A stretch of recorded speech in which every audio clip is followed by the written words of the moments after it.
আসসালামু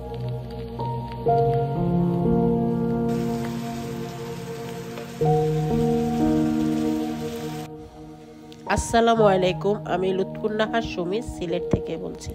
আমার channel Sumi's kitchen and lifestyle থেকে দূরের এবং কাছের যে যেখান থেকে আমার ভিডিওটি দেখছেন আপনাদের সবাইকে অনেক অনেক ধন্যবাদ। আশা করি আপনারা সবাই ভালো আছেন। আমিও আপনাদের দোয়ায় অনেক অনেক ভালো আছি, আলহামদুলিল্লাহ।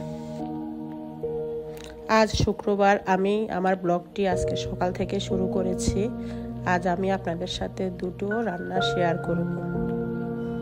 প্রথমে আমি ক্যাপসুল কাটা দিয়ে পেঁয়াজ কুচি করে নিয়েছি আর টমেটো ব্লেন্ড করে নিয়েছি। আজকে আমি মুরগির মাংস রান্না করব পানি ছাড়া।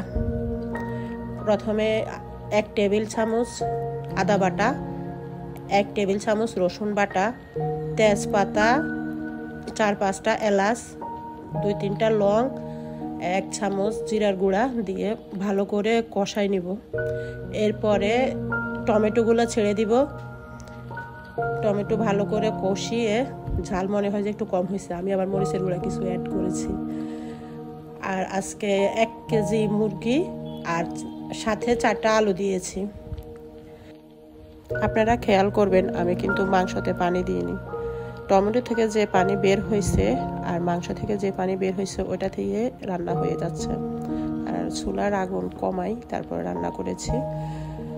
আলু সিদ্ধ হয়ে গেছে অলরেডি, আমার রান্না শেষ।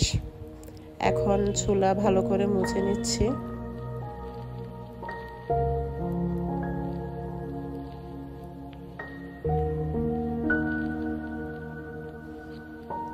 এখন যা যা বের হয়েছে প্লেট বাটি আমি সব ধুয়ে নিচ্ছি। আজকে আপনাদের সাথে খিচুড়ি রান্না শেয়ার করব।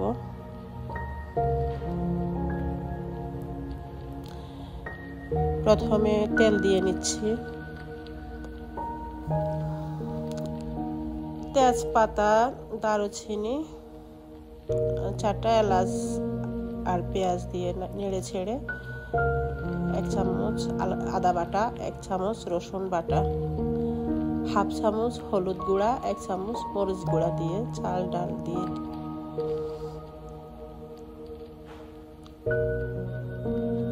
ভালো করে নেড়ে নিচ্ছি। হালকা ভাজা হলে 4 আঙ্গুল পরিমাণ পানি দিয়ে দিব।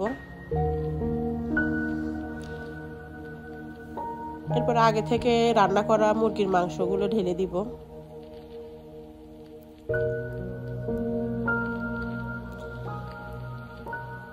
ঢাকনা দিয়ে দিব। আর চুলার আঁচ একদম বাড়িয়ে দিতে হবে।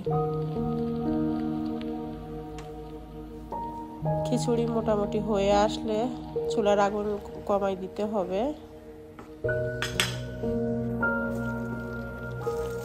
আজ আর ডিম ভুনা শেয়ার করছি না। আজকের ব্লগটি এখানে শেষ করছি। আমার ব্লগটি যদি কোথাও এতটুকু ভালো লেগে থাকে অবশ্যই সাবস্ক্রাইব করবেন, পাশে থাকবেন।